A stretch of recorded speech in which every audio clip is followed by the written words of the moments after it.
So you say you need to replace some cylinder head studs. Well, on this episode of the Camp Chaos Chronicles, I'm going to help you make that decision.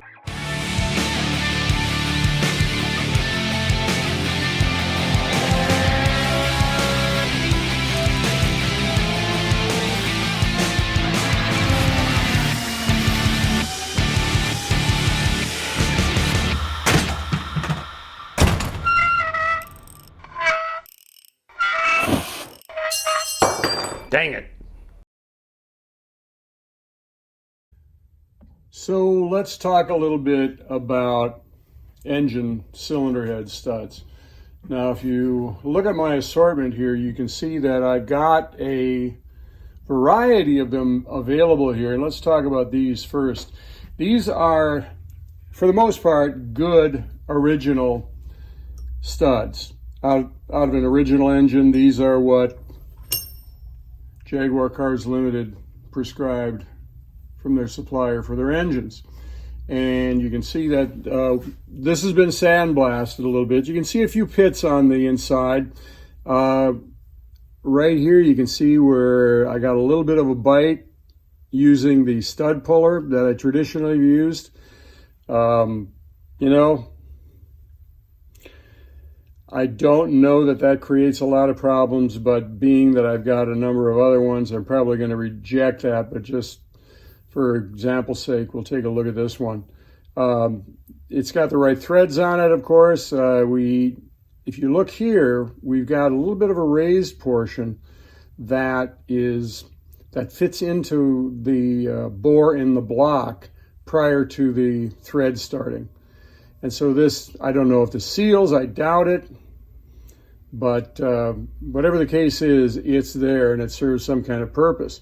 You can see at this point on down, though, that the rest of the stud is a bit smaller in diameter, okay?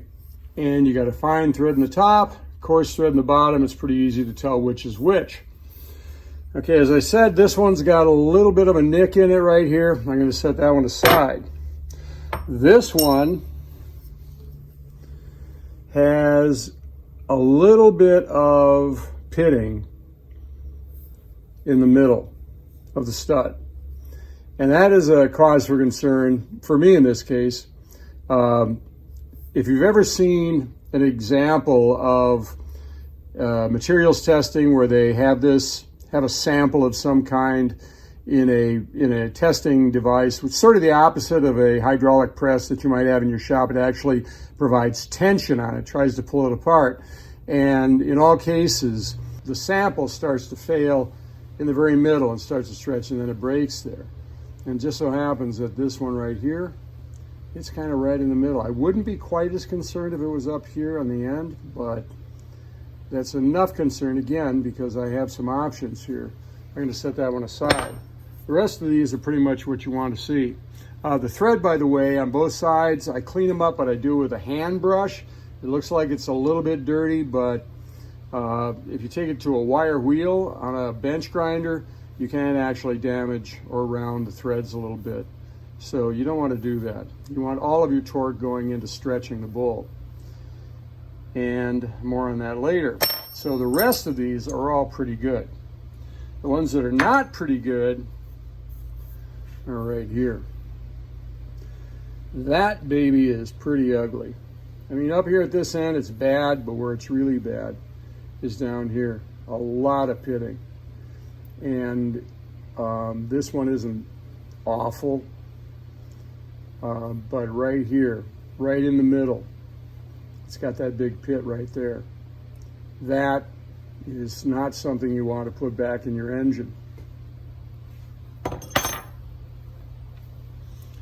Another example, doesn't look too bad until you get to right there. And this can be necked down as much as 30 thousandths of an inch. Overall, you can see that there's a pretty big bite out of that. So clearly, that's a fail. And I've got more here, but oh, this one's pretty bad too. You can see that it's got a real big divot in it right here. So these are things that you don't want in your engine. Okay, so these are good stock studs that are going to be reused. These are replacement studs that are an example of what has been available over the years. These are aftermarket, and there is a significant difference here. First of all, you can see that it doesn't have that machined area right here. And the only machining that you can see is on the end here, where it's been turned down to the major diameter of the thread on the stock before they rolled the threads onto it, which is a good point. If you decide that you're just going to get a hold of some steel and cut some threads on the end of it in order to make your own studs, you got to understand that these threads are rolled on in a special machine. They're not cut. The crystalline structure of steel is kind of like the grain of a piece of wood. If you just cut the thread, you're going to cut that structure, and these threads are just going to kind of be sitting on the outside of the rest of this piece of metal, and it would be pretty easy to strip off. If those threads are rolled on, that crystalline structure goes up and down with the thread, and it's really important to observe that. So these have to be made for the purpose.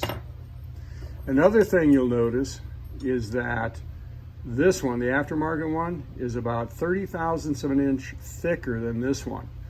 You might think, wow, that makes it even stronger.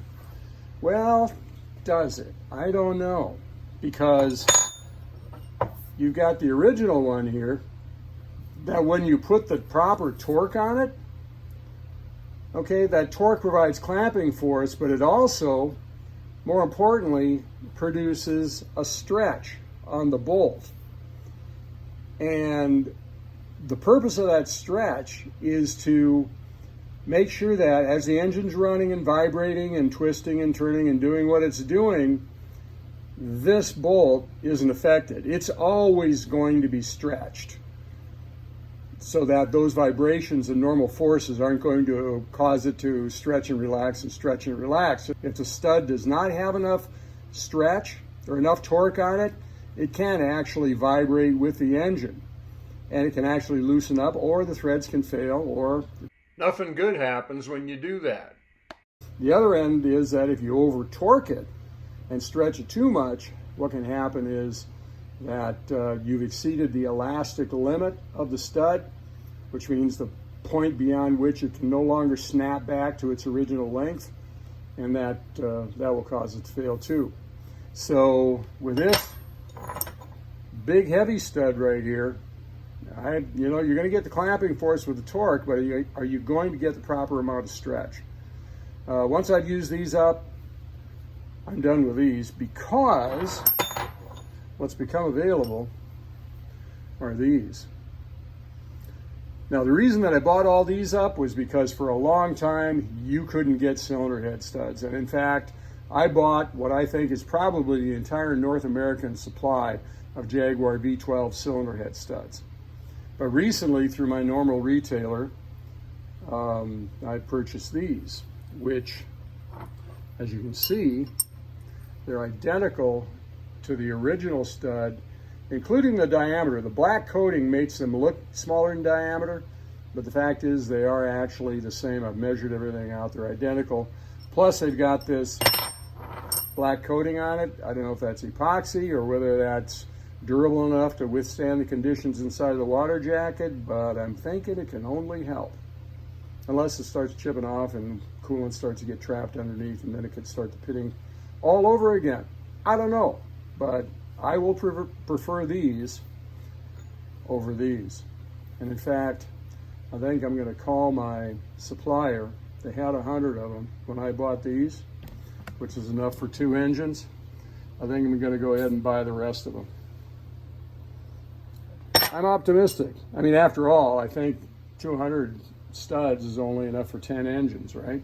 So, makes sense to me. Yep, I believe I'm set for a while.